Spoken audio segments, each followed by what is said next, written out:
On today's show, which Nets rookie has shown the most promise this season? Will Brooklyn crank up the heat on its tank soon? And what trades could be on the horizon as the deadline approaches? I'll answer all those fan questions and more right now.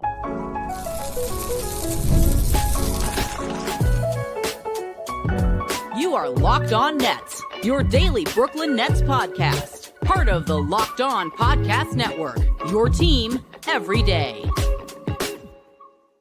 Welcome in to Locked On Nets right here on the Locked On Podcast Network. Now the number one sports podcast network.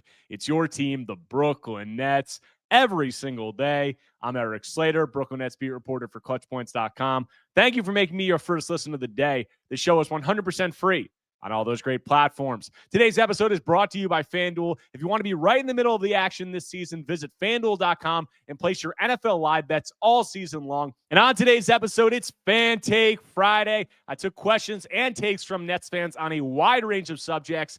But before I get to that, I want to say something quickly about Jason Collins, former Nets center who has been battling brain cancer over these past 2 months. And he just announced today that he has a stage 4 glioblastoma, which is the most aggressive form of brain cancer. It's just a terrible disease, and this is just terrible news for Jason. You know, a guy who, growing up in New Jersey, Jason was a player who I watched growing up, you know, in the early 2000s when I first started going to the Meadowlands, following the NBA and following the Nets, and obviously was a very good player. And from everything I've heard from people around the Nets organization, people around the NBA, he's just a terrific person. I mean, he was obviously the first player in NBA history to come out as gay, a decision that took a ton of courage and did a ton for that community. And now he's going through this battle and he's being very open about it. And it's really just terrible. But Jason, you know, he wrote something. It's posted on ESPN. Ramona Shelburne posted it on her Twitter. I would encourage you to go read it. But one cutout of something he said that I think is, you know, pretty amazing. Jason wrote, and I quote,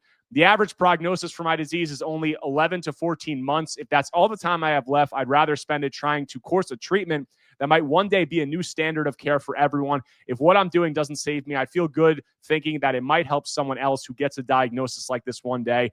After I came out, someone I really respect told me that my choice to live openly could help someone who I might never meet. I've held on to that for years, and if I can do that again now, then that matters." So that gives you a sense of the type of person that Jason Collins is. So just keep him and your family, keep him and his family in your thoughts, in your prayers, because it's just a terrible situation that he's going through. But on Fan Take Friday here, getting on into your takes and questions, rolling on through all of them, starting with some on the rookies. First question, which rookie do you think has impressed you the most this year? And that is from Corey Cantor. And I think that there's a couple of answers. I think that the two guys that I would point to first are obviously Danny Wolf, who's, you know, really been impressing as of late, you know, since cracking the Nets rotation, and Yegor Dioman.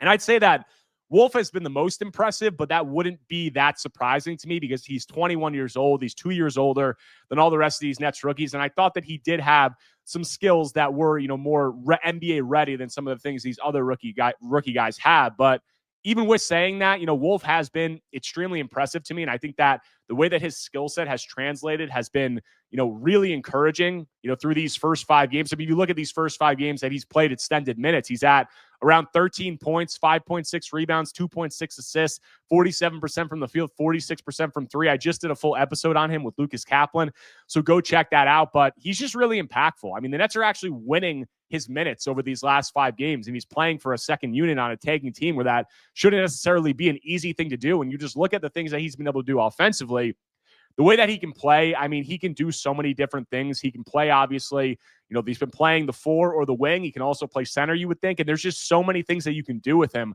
I ran through it. I mean, the way that he's been able to shoot has been the biggest thing fueling his early success. But outside of that, just has a really good feel for the game. And obviously, he's a guy who can handle the ball. He can pass. He can shoot. I mean, looks like a legitimate dribble pass shoot threat at 6'11". And with the way he's held up defensively, that should give him the ability to play multiple positions and present matchup issues all over the court for opposing defenses. So I've been really encouraged by Danny. Also, I mean, Yegor Dioman, I think it's been up and down for him, but overall, I've been encouraged. And I think this is, you know, pretty good relative to what some of the expectations were and relative to what some of the takes were about that pick after they made it. I mean, you look at Yegor since he became a starter, that's his last 14 games. He's at 10 points, 3.4 rebounds, 4.2 assists to 1.8 turnovers, really good assist to turnover above 2.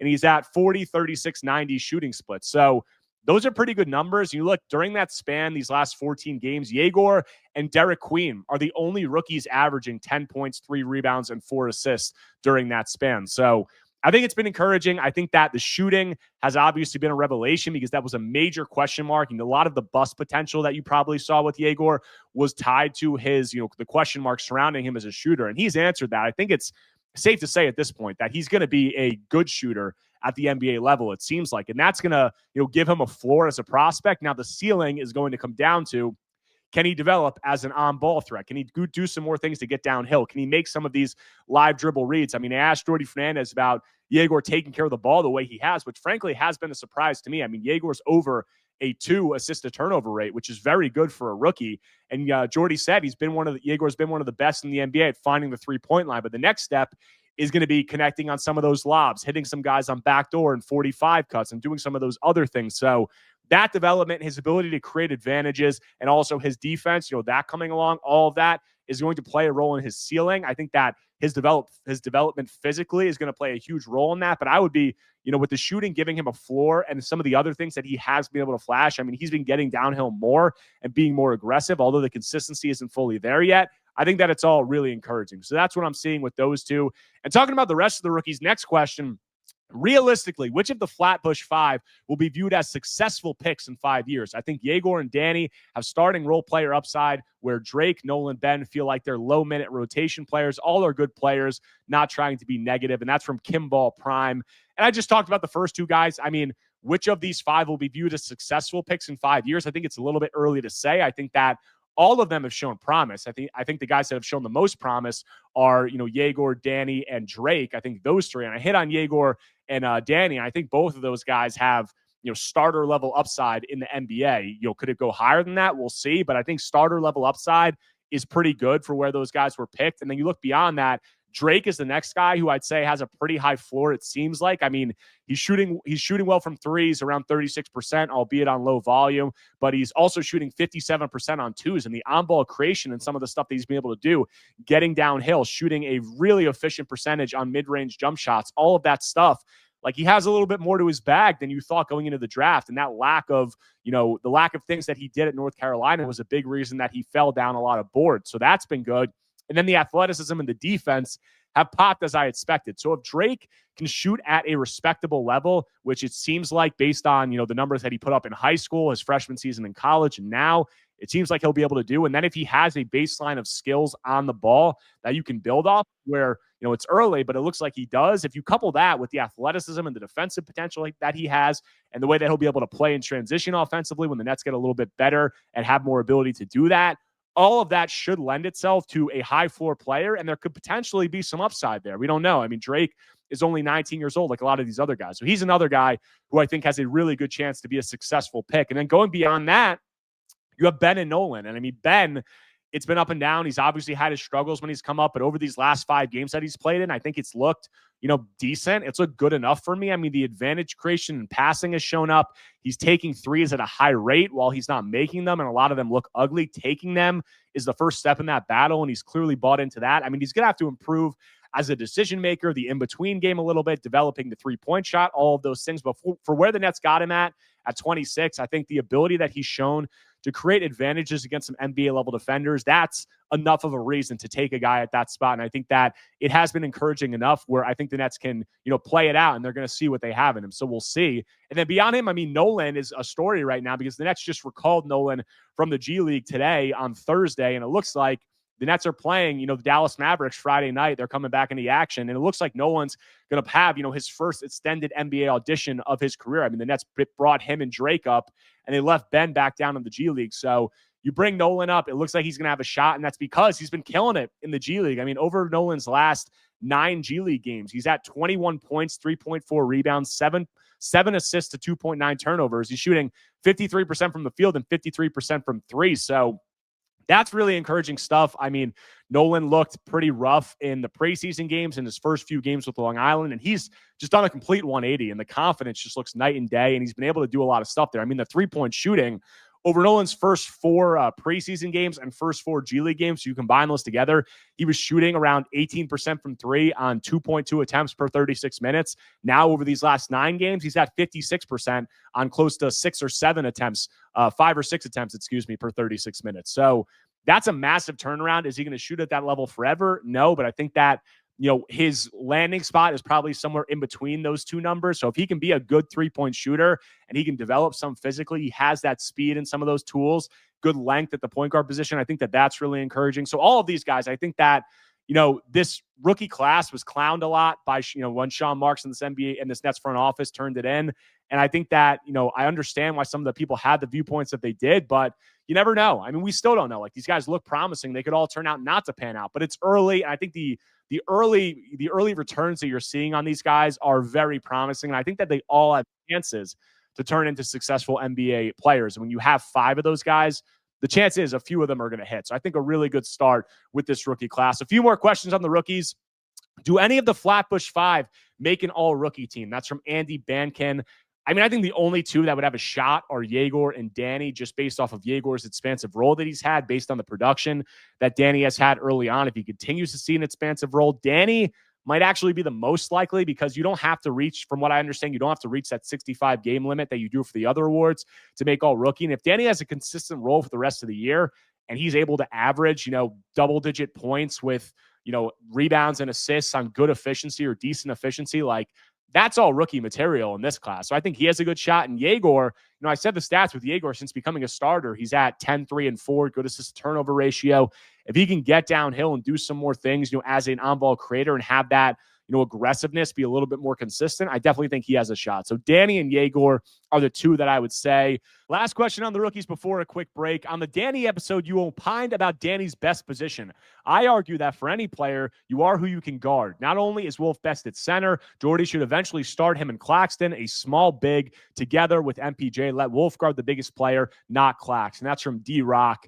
And I really like that take from you. Like, I don't disagree. I mean, the idea of Danny being on the court and you can have him with his size guard the center, and then you could put Nick on a little bit more of a mobile guy and they can play that way defensively. And then on offense, you have Nick as a traditional center. I think that's a really good option. I like that thought process from you. And I also think that, Danny's versatility, the things that he's able to do on the ball, I think that is a major positive. Obviously, offensively, that allows you to do some of those things. And then defensively, am I going to say that Danny can't guard like forwards? I don't think so yet. I mean, I had worries about it coming in, but he's looked, the athleticism, the foot speed, all of that has looked like not bad, I would say, in the minutes that he's played thus far. So I think that he'll have some potential there. But if you can put him at center and you can hide him a little bit there in spurts alongside a guy like Claxton or whatever center you want to say, that's definitely a more, that's a good option. And being able to have a more athletic mobile center like Claxton than having a guy who can kind of be a little bit of a beefier guy in there, but also has this versatility offensively. And Danny,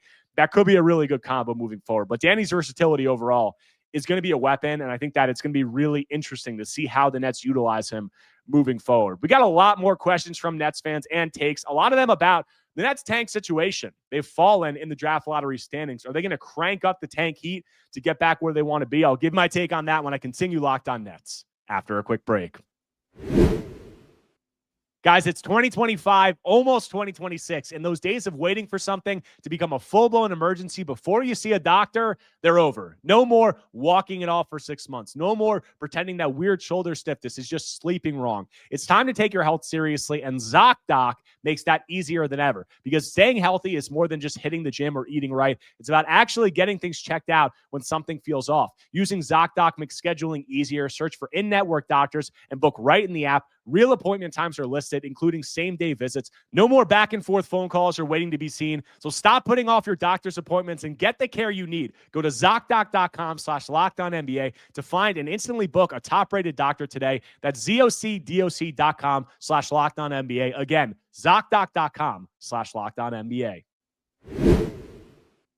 Coming back from the break on today's Locked On Nets episode, this Fan Take Friday, rolling on through all of your takes and questions. Next one, what is your best guess as to where the Nets finish in the standing/tank race? I doubt they'll be able to get into the top 2 or bottom 2, depending on how you look at it, but I'd be okay with getting top 5 lottery odds. That's from Brooklyn Ross. And the Nets have fallen in the draft lottery standings, due to a recent hot stretch. They fall into 6th after winning 3 of their last 4 games. They are 3.5 games behind the Pelicans for the top spot and 2.5 games behind the Wizards for the second spot. And then they're a half game behind the Clippers, Kings, and Pacers, who are all tied for 3rd. So, and then a half game ahead of the Hornets and 2 games ahead of Utah, who are in 7th and 8th, respectively. So, with that, I said the half game behind the Clippers, Kings, and Pacers in 3rd. And I have to think that they'll be able to get ahead of the Clippers, who don't have their pick and are trying to win, and probably also the Kings, who have their pick and obviously are terrible right now, but they haven't gone into a rebuild yet. They still have a lot of win now pieces, so we'll see if they tear it down. But right now, I would say that the Nets' most likely spots, it probably looks like 3 to 5, because I think it's going to be really, really hard to catch the Pelicans or the Wizards, and I just don't know if I see that. So 3 to 5, if you can get ahead of the Clippers and the Kings, which they should be able to, that puts you in that 3 to 5 range, I think. And then you're really competing with the Pacers, who have much more talent, even without Halliburton. We'll see how they handle the tank, and the Hornets as of now. Like, those are the 2 teams who I think are the biggest threats in that 3 to 5 range. And it's going to be really important, what position the Nets get if they're in that 3 to 5 range, because the difference between 3 and 5, it's huge. I mean, if you look at the odds to get a top 3 pick, if you're in the 3rd spot, you have a 40.2% chance to be in the top 3. If you're in 4th, that drops to 36.6, and 5th, it drops to 31.6. So it's almost a 10% difference in your probability of getting in the top 3 from the 3rd to the 5th spot. So how the Nets handle that is going to be really important. And on that note, next question: what would be the measures you take in order if you wanted to fully embrace the tank? Sitting MPJ, more rookie minutes, trading Clax for MPJ, higher usage rate for the rookies. That's from Tanny G. And I think that the first step that you have to take is, leaning into rookie development. I mean, leaning into these rookies and playing them a lot more minutes. And that's tough when you have a lot of these veterans on the roster. So the first step might actually be considering trades and some of those things. I mean, you look at it, Nick Claxton and MPJ, I've talked about it in the past. The Nets have gone to this revamped front line of MPJ, Noah Clowney, and Nick Claxton, and that group actually has a plus 3.7 net rating in over 300 minutes together. And with the way all those guys are playing, that trio is just too good in the starting lineup. Like, that trio is giving the Nets a floor, especially when you have competent backup front court guys in Daron Sharp and Danny Wolf in the second unit. So I just think that trio is too good. I said you're not going to trade Noah Clowney. You have Nick Claxton and MPJ. Do I think the Nets should trade both of them? I don't know, because you still do have to have some good players and some veterans when you try to be good next year. But I think keeping both of them is going to make it really tough for the Nets to tank and get where they want to be, especially with the way that Noah Clowney's ascending, especially with some of the rookies looking a little bit better than you might have expected. Having that trio in the front court, it's too good. So Clax and MPJ, one of those guys, I think probably needs to be traded. And then beyond that, you need to get more aggressive about sitting guys and doing some of these things. I mean, if the Nets do keep MPJ, which I think, there's a decent chance they could. I think there's a decent chance they could keep him or Claxton. But if they keep MPJ, I mean, he has these back issues in the past. I mean, I think there should be an extended stretch where you look to shut him down for a few weeks. I mean, maybe he has an actual injury. He's been an Iron Man over these last couple seasons, but obviously had injury concerns before that. But if MPJ sits for an extended period, we've seen it, the Nets are going to look way less competent. I mean, I went through the stats recently. When the Nets have played sub 500 teams, they're 5-0 over the last 15 games. They're 5-0 against sub 500 teams with MPJ in the lineup, and they have like a plus 13, 14 net rating, something like that. And they're 0-2 against 0-5 teams without MPJ in the lineup, and their net rating drops to like minus 13. So there could not be more of a difference with and without MPJ, and that's obvious because the Nets have curtailed this entire offense around MPJ's off-ball movement, around his off-ball gravity as a shooter, as a cutter, all of those things. So if you take him out of the equation, they're going to struggle in a huge way offensively. So that's the quickest way that the Nets could get really aggressive about their tank, and whether that means trading MPJ or whether that means sitting him for an extended period, that is the most effective way that they're going to have to tank. And then beyond that, it's going to be moving on from some other veterans if you can and leading more into the rookies. So that's how I would go about that. Next question. My question is, a lot of fans are mad at Jordy and scared he might mess up the tank because he is sticking with vets. What will fans feel if the tank is ruined by rookie development? If the rookies continue to develop like they have and start being the reason why we win, what complaint will fans have then of Jordy? And that's from Dave Watson. And my answer to that would be, if the rookies are playing a ton, if the Nets are doing the right things in terms of process for the tank and they're still winning, At that point, you shouldn't have any issue, because at that point, the Nets are doing everything they can. And if the rookies are getting better, that's a good thing. And is what it is. And probably a lot of that would speak to Jordy's coaching, the player development staff, and all of that would bode well for the future. While, if you're a tank supporter, you want to see them lose games. If they're doing it the right way and the rookies are playing, I don't think that the fans should have any issues. Next couple of questions before a break. If the Nets win the lottery, who would you want them to take? I think Peterson first, then Boozer. If they fall out of the top four, who do they take? Ament, Flemings, Pete. That is from Eric Manny. And it's too early. I mean, I got to dig into some of the college tape. I really love what I've seen in the short spurts that we've seen from Darren Peterson. He obviously missed some time with that hamstring injury, but he looks really good. I think I would be on him and AJ Debonsta as the top two guys. I like Cam Boozer a lot, but I'm not sure if he has the same upside as those other two guys because of a little bit of the lack of on-ball juice that he'll have as a scorer. I still love Boozer a ton. I also like Caleb Wilson a ton. The top two guys I would be between right now, Peterson and Debonsta just turned in a 28-point performance, leading BYU back from a 22-point second half deficit at the Garden on Tuesday. They beat Clemson in that game. Yegor Doman was there watching. There were a lot of Nets front office people there watching, as there were throughout the entire NBA, in terms of front office people. So Debonsta looks really good. He's a 6'9" guy who, Sean Marks has talked about positional size, positional versatility. I think that Debonsta has shown an ability to play in the pick and roll, to be a passer, to do some of those things. He's a very good shot maker. But at the same time, Peterson has good size at, the 2 spot at like 6'5". He's a great shooter. He also has shown passing ability and can get downhill in a variety of ways. So both of those guys, I think, would be at the top for me, and we'll see how it plays out. Last segment coming up, we got a lot of questions about the trade market. How do the Nets approach that? There's a lot of speculation leading up to that February 5th date. So what should fans be looking for in terms of trade speculation? I'll get into all that when I close out Locked On Nets after a quick break.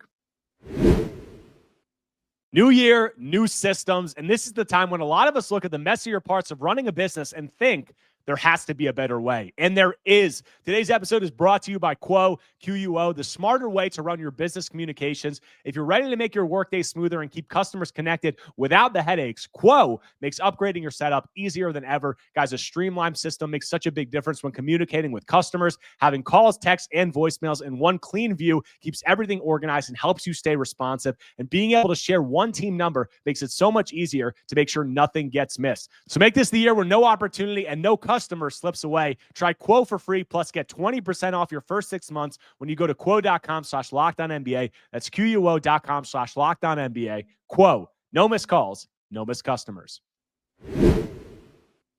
Guys, NFL Sundays move fast. One big play and suddenly everything feels different. That's what makes live betting with FanDuel so exciting. You're not just watching the game, you're reacting to it in real time. With FanDuel, you can place bets as the action unfolds, every drive, every momentum swing, every highlight moment. Live betting is best when the game starts to shift, a receiver gets hot, a defense tightens up, or momentum flips after a turnover. FanDuel lets you jump right into the moment. Live spreads and money lines adjust instantly. You can take bets on either side of the equation, whichever way you think the game is trending. Player props update as guys heat up. Maybe we got some Giants fans in here. Obviously, really miserable season. Maybe you're watching the game this Sunday. You want to go over on Jackson Dart passing yards. You want to go over on a Wan'Dale Robinson receiving prop. You can do that with FanDuel. You can bet next touchdown scores, drive results, totals, and more. It keeps you locked into every snap, every drive, every possibility. So if you want to be right in the middle of the action this season, visit FanDuel.com and place your NFL live bets all season long. FanDuel, the game moves fast, and so can you. Coming out of the break, closing out today's Locked On Nets episode on this Fan Take Friday. Rolling on through your remaining takes and questions. Next one, who is the most likely Net to be traded? And that is from Alex. And I've said this on prior pods. I think it's Cam Thomas. I think that there's little doubt to me that Cam Thomas is going to be moved in some kind of a package, whether that's as a standalone or whether that's as a salary filler in a bigger deal. We'll see, but I just think the writing's on the wall with him. I gave that Jordy Fernandez quote recently, which I thought was pretty telling in terms of Jordy saying that he's been really happy with what the group's been doing in the wake of Cam's absence. And if Cam does come back, he's going to have to play a little bit differently and fit in more. So I just think that, the Nets and Cam, I think, should both be ready to turn the page on this situation. I think that he's the most likely to be traded. On that note, next question, what do you think the Nets can do about Cam Thomas once healthy? No way he's a part of their future. Barring a trade, is not playing him even a viable option? And that's from Gerard Brandman. Excuse me on the name there. I think that, I think there's a decent chance that Cam could get traded maybe even before he comes back. I mean, with the new timeline the Nets put out, it's, December 20th, 21st. That's like the 2-week reevaluation period that they put out, or they're going to have a status update at that date. So you probably think he'll be able to come back maybe around Christmas. The date that he's eligible to be traded is December 15th. And we saw the Nets move off a guy like Dennis Schroeder at that date last season. So I think Cam could be traded before that. If he isn't and he's ready to come back, I think that he's going to have to play. I don't think that you can just sit him completely, especially during a contract season. I mean, he's not going to want that. It's also it's not a great look for the Nets around the league to be sitting a player like that during a contract season. But if he comes back, I don't really know what the role is for him. Is he going to come in and start over a guy? He's not going to start over Yegor Dioman. I don't think you can remove Yegor from the starting lineup. Are you going to put him in there over Terrence Mann? I don't know. And that's why, I think the thing that would make the most sense is for Cam to come off the bench. But even with that, you have all these other guys that you're trying to get minutes for. Danny Wolf entering the mix now, Nolan Shore, Ben Saraf. How do those guys play moving forward? So, and I also don't think that Cam's going to want to come off the bench for a tanking team, during a contract season. That's obviously a not a great look for him in terms of his market. So that's why if the sense is that he's not going to be a starter for the Nets, I think that you could probably get Cam coming to the Nets and the Nets going to Cam and saying, we're going to work on a trade to get you out of here. And we already heard Shams Charania put out his trade intel piece, and he said that, he didn't say it as a report or anything sourced, but he said that the Nets could work with Cam's representation at Octagon to work on a trade. And when Shams says stuff like that, you listen. So I think that he might get traded before, he even has to come back. And I think that could spare Jordy from some uncomfortable decisions. So we'll see how that plays out. Last few questions. In your opinion, is it worth trading Claxton or MPJ for peanuts ASAP to ensure more losses this season? That's from Randall Stevens. And no, I don't think you trade them for peanuts. I think you have to try to maximize their value. Does that mean that you have to keep them the whole season? And what does maximizing their value look like? Do you have to hold out for just the ultimate best package you can possibly get and look like you're just crushing the deal? I don't think so. I think that has been Sean Marks' MO at some point. He holds out really long periods of times to try to look like he wins the deal sometimes, which I understand. But I think that, both of those guys, I think that they'll be able to get offers that are good enough. And it's just going to come down to, do they want to keep those guys? Do they feel like getting off of those guys first? Do the offers, are they worth moving off those guys? And then moving off those guys at an earlier date, is that extra, spots, those extra percentage points that you can gain in the lottery, is that worth maybe keeping those guys as long-term pieces for next season? So it's going to come down to their evaluation of Claxton or MPJ, but I don't think that you trade them for peanuts. In MPJ's case, I think that, if you can get a decent first-round pick and an expiring contract for MPJ, that is a huge win. Because if that's the case, you look at it, you moved Cam Johnson, you got a premium first-round pick unprotected in that 2032 first from Denver. And then if you can get another decent first and you can clear a huge chunk of cap space for this upcoming offseason, that would be pretty enticing. But also MPJ is playing great and he's fitting into this Nets system with Jordi Fernandez. So I wouldn't, just write off the possibility that he could be a long-term fit for the Nets. So we'll see how that plays out. Next question on the MPJ trade front. What's your opinion on this? What's your opinion of this fake trade? Michael Porter Jr. to Detroit for Jaden Ivey and Tobias Harris is expiring. And that's from Tyler Stevens. MPJ to Detroit for Jaden Ivey and Tobias Harris is expiring. Just straight up, I don't think that makes any sense for the Nets. You're not getting any draft compensation in that deal. I've actually had this framework floated to me by some Pistons people, and the question that they had was, would you do Tobias Harris is expiring and Jaden Ivey plus the Pistons 2026 first-round pick for MPJ? And I don't think I would do that if I were the Nets, just because Tobias Harris is expiring. That's good. It adds a chunk to your cap space. Jaden Ivey is a guy that I don't really think that the Nets would be too high on, in my opinion. He's not a great defender. He's one of these smaller guards who has some scoring pop, but isn't great defensively. They're already kind of in that business with Cam Thomas. I don't think Cam Thomas and Jaden Ivey are the same player, but I'm just not sure he's a guy that they'd be too high on, and too high on the idea of paying him a lot moving forward. And then that 2026 Detroit first is probably going to be a really low pick because Detroit has been killing it early this season and the East is just wide open. So I wouldn't do that trade if I were the Nets, but I do think that there could be something there with Detroit because they have picks in the future. They have some other pieces. I think there's a lot of other teams that could also get in the mix for MPJ. But that's all I got for you guys today on this episode of Locked On Nets. Appreciate all of you who continue to submit questions, submit takes, and participate in these mailbag episodes because I've gotten a really good response to them thus far, and I really enjoy doing them, and you guys make it possible. So thank you to all of you for participating. But if you guys do not already, make sure to subscribe to Locked On Nets on YouTube and wherever you get your podcasts, whether Apple Podcasts or Spotify. If you enjoy the content, smash that like button, leave a comment, leave a 5-star review. Anything you could do to engage is much appreciated. But the Nets are back in action tomorrow against the Dallas Mavericks on the road. So I'll have coverage of all that and more when I'm back on Monday talking more Brooklyn Nets basketball.